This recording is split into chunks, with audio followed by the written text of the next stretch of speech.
Ассалаумағалейкум рахматуллахи ва баракатух.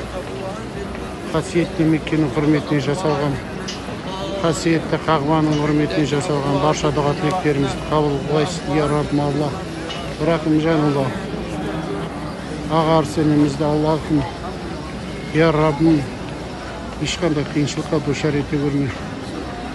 Я Раббым Алла, Рақымжанұлы, ағарыс ініміздің жолын ашық қыл. Я Раббым Алла, несібелі қыл.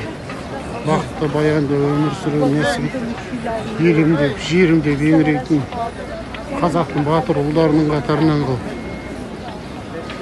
Біздің көк байрағымызды әлем шыңдарында, олимпиада шыңдарында желбірететін батыр ұлымыздан қыл. Я Раббым Алла, ағарысымыздың бағын аш, жолын аш. Жолда болатын қандай да бір кедергілерден, пәле-жәледен, қастандықтан, дуадан, сиқырдан, көз тиюден, тіл тиюден сақта, я Раббым Алла.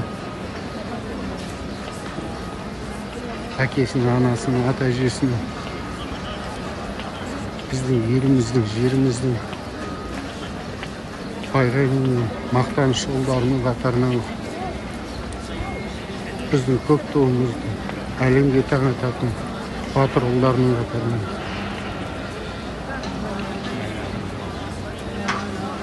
Жүрегін тауфиқ хидаят беріп, Аллахым.